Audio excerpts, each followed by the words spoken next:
Goddag og velkommen til endnu et episode af Sexministeriet. Jeg er selvfølgelig jeres vært, Emil, og i dag har vi fået besøg af Gypsy Whore 218. Det er så hans kunstnernavn, han vil gerne være anonym. Så jeg synes bare, at vi skal byde ham hjertelig velkommen. Gypsy Whore 218, take it away. Jeg havde ikke lige set, I var der. Hej, mennesker i denne galakse. Ja, det er så mig, Gypsy Whore 218. Ja, goddag, Gypsy Whore. Hvor gammel er du? Jeg er cirka gammel nok til at gå i seng Okay. med katte. Okay. Spørg mig, må jeg lige spørge dig om gang? Siden du kommer her til Sexministeriet, hvad er dit seksuelle problem? Jamen, det er sådan, at jeg har en forvoksning på min ene klunk. Ja. Og det irriterer mig i dagligdagen. Ja.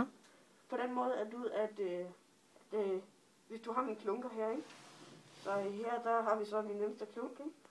Så er der sådan en vorte af en slags, der sidder på siden. Og så hver gang, at jeg sætter mig ned, kommer den til at ridse. Fordi den har fået sådan en spids, jeg ved ikke, hvad fanden det er, om det er AIDS eller fucking hvad. Det kommer til at ridse den højre klunk. Og det synes jeg er sundt på min højre klunk, fordi den her kan Lady Gaga. Og det synes jeg bare, det går ondt, jo. Så, ja. Må jeg godt spørge dig om ting? Det må du i hvert fald. Hvorfor er det lige, du har den der koala over dealeren? Det er simpelthen fordi, at min tidsmand er kun til at smutte ud. Og så begyndte kameraerne jo at køre, og så bliver jeg lige nødt til at gemme den. Og jeg er jo Lady Gagas søn, så jeg har også sådan en mærkelig hatte og ting og sager og handsker og sådan noget. Så jeg tog lige den ud, og så.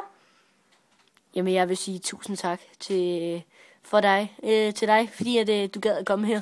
Jamen, selv tak. Det var dejligt at blive interviewet. Ja, nu må jeg vist ud og eliminere igen. Hej. Farvel. Hej. Og vi siger mange tak til